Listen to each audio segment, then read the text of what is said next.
नमस्कार दोस्तों, मैं सुनीता राजा सिंह महाविद्यालय से। आज हम हिंदी प्रतिष्ठा स्नातक प्रथम वर्ष के पत्र 2 में संकलित देव के पद में अगले पद की व्याख्या करेंगे। पद संख्या 4। पद है, राधिका कान को ध्यान धरे तब, कान हुए राधिका के गुण गावे। त्यों असुआ बरसे बरसाने को, पाती लिखे लिखी राधिका ध्यावे। राधे हुए जावत है छिन में वह, प्रेम की पाती ले छाती लगावे। आपु ते आपुन ही उर्झे, सुरझे बिरुझे समुझे समुझावे।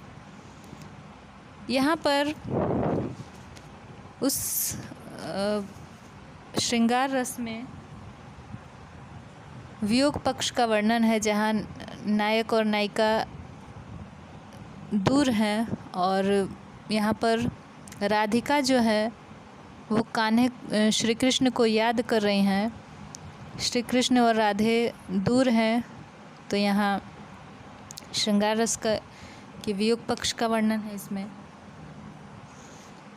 राधिका कान को ध्यान धरे तब, जब राधा श्री कृष्ण को याद कर रही हैं, अपने मन में ध्यान लगा रही हैं, कान हुए राधिका के गुण गावे, तो वो ध्यान में इतना मग्न हो जाती हैं कि वे स्वयं को ही कृष्ण समझने लगती हैं। कृष्ण को याद करने में, उनके ध्यान को धरने में वे स्वयं ही कृष्ण बन जाती हैं और राधिका के गुण गाने लगती हैं। यानी अपने ही कृष्ण बन जाती हैं और अपनी प्रेमिका राधिका जो वो खुद ही हैं, उनके गुण गाने लग जा रही हैं। त्यों असुआ बरसे बरसाने को, और अपने आप को वो कृष्ण समझ के राधिका की याद में रो रही हैं। आंसू बरस रहे हैं और वो बरसाने की जो राधिका है उसको याद करके रो रहे हैं। वो है राधा ही, लेकिन कृष्ण का वो पात्र, मतलब कृष्ण का रोल अदा कर रही हैं।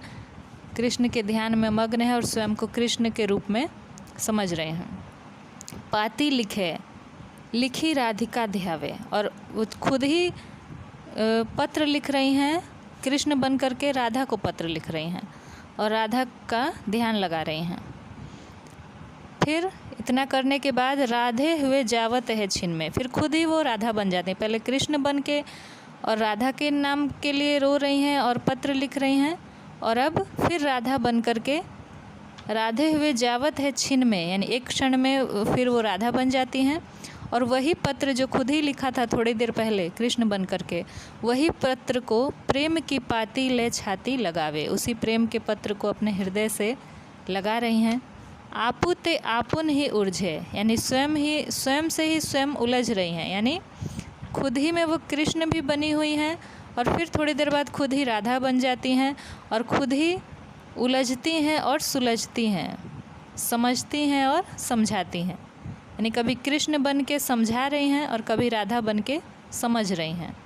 कृष्ण बन के उलझा रही हैं और राधा बन के सुलझा रही हैं। यानी स्वयं ही वो अब कृष्ण को याद कर रही हैं, कृष्ण पास में है नहीं। वो याद करने के क्रम में स्वयं ही कृष्ण और राधा दोनों पात्रों अपने आप ही समझ रही हैं खुद को। और जब कृष्ण बनती हैं तो राधा के वियोग में रोती हैं, पत्र लिखती हैं, और जब राधा का रूप राधा समझती हैं स्वयं को तो कृष्ण के वियोग में रोती हैं और उसी पत्र को वो अपने हृदय से लगाती हैं। ऐसा समझती हैं कि ये मेरे प्रियतम कृष्ण ने मुझे भेजा है। बहुत ही सुंदर विरह का वर्णन है, वियोग पक्ष का वर्णन है। और यहाँ पर ब्रज भाषा है, सवैया छंद। इस पद में अनुप्रास अलंकार की छटा दर्शनीय है। लिखे लिखी प्रेम की पाती, ये सब जहाँ भी वर्णों की पुनरावृत्ति हो रही है वहाँ अनुप्रास अलंकार है। और जहाँ अंतिम वर्ण मिल रहा है, जैसे उर्झे सुरझे बिरुझे समुझे समुझावे, इसमें उर्झे सुरझे बिरुझे और समुझे सब में झ वर्ण अंतिम में है, तो यहाँ अंत्यानुप्रास अलंकार होता है। जहाँ भी इस तरह का हो कि अंतिम वर्ण एक ही सा हो, वहाँ अंत्यानुप्रास अलंकार है। इसी तरह गावे, ध्यावे, लगावे, समुझावे, जो यहाँ पे पद की जो पंक्तियाँ ख़त्म हो रही हैं वहाँ पर वह वर्ण है, इसलिए अंत्यानुप्रास अलंकार है। श्रृंगार के वियोग पक्ष का सुंदर चित्रण है।